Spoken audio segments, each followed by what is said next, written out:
Mark Brandon Reid, also known as Chopper Reid, has spent 17 of his 37 years on this, the wrong side of the law.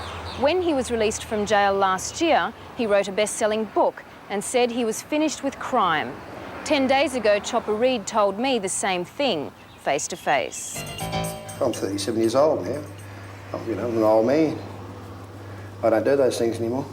Those things he's referring to are a long list of ugly crimes.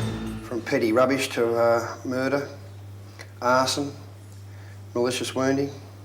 Has he given up a life of crime? Just 4 days after this interview, Mark Brandon Chopper Reid was once again arrested and charged, this time with attempted murder. It happened right here in Evandale, the tiny village in Tasmania that Chopper frequents to drink at the Clarendon Hotel. It is alleged Sydney Michael Collins left the hotel with Chopper, and 15 minutes later, Collins was maliciously wounded. Could Chopper have done it? Well, he is one of Australia's most notorious criminals. Chopper then demonstrated the accuracy of his marksmanship. I'm a very, very good shot. Would you like me to show you how good a shot I am? Yeah. All right, well, I'll get my young assistant, Trent, grab that bottle, get over there.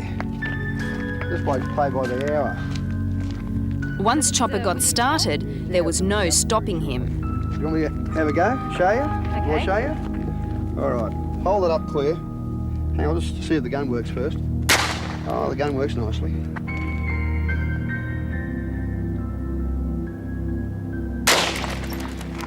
Yep, I'm a crack shot. So how long's it taken you to be a shot like that? Oh, well, most of my life. Chopper started a new life in Tasmania primarily because it has the laxest gun laws in the country. Why does he have so many guns? He claims there are as many as 25 contracts out on his life. There's two serious ones. The rest are all jokes. Don't worry about them. The contracts that the Italians put out on me, they're just good for a giggle. But it's not only for reasons of self-protection that Chopper insists on surrounding himself with so much weaponry. Because I have a great interest in keeping the rabbit population down. I feel it is my duty to keep the rabbit population down. I know a lot of human rabbits too. While in Pentridge Prison, Chopper alleges he cut off his own ears in an attempt to be removed from H Division. You don't have ears like Mickey Mouse, that's for sure. Can you tell us what happened to your ears? You're getting a bit personal there, aren't you? If I shot you in the kneecap, Renee, we're entering Logie territory.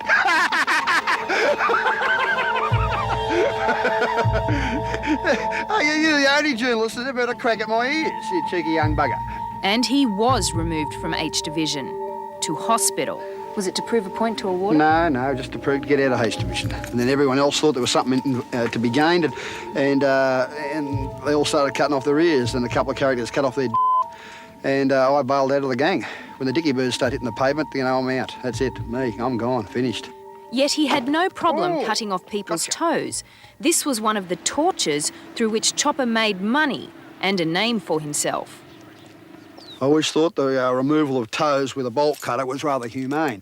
As I said to a mate of mine, Linus Patrick Driscoll, who was head of a group called the Toe Cutters in the late 60s and early 70s, I thought that cutting people's toes off with a bolt cutter was rather puffy. I thought it was rather effeminate. Why is that? I like a blowtorch, the smell of burning flesh in the air. He claims he's never tortured or murdered an innocent person. He says there was only one group he preyed upon.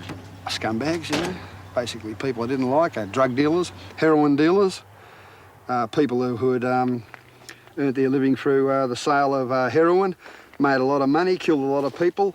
They had no right to the money. I had no money, so bugger them. Why should I stand on the footpath with me in my hand while these oh, I shouldn't say that, should I? While these people drive past in their Mercedes coupes and wearing $20,000 Rolex watches and making a lot of money. Why should I have nothing while all these dagos and wogs and assorted, third world brown types make a fortune out of heroin? Ever thought of getting a job? Oh, no. Perish the thought. No, I have applied for work. Yeah. So how would you describe yourself? What is the job or trade you've been doing for the last 10 years? Or more? Garbage disposal. Garbage disposal. a sanitary engineer.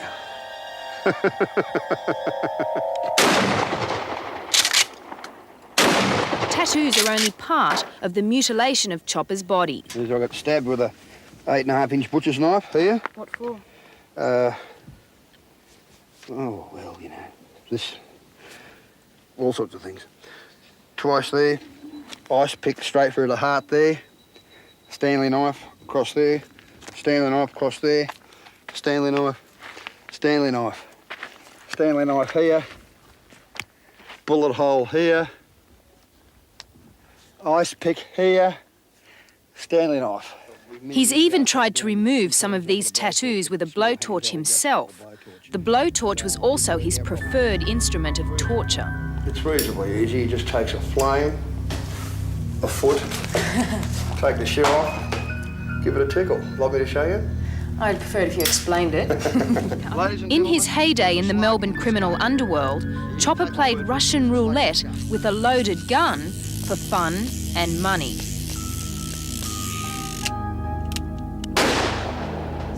And when I told Chopper I thought he was a sociopath, I'm not a sociopath at all.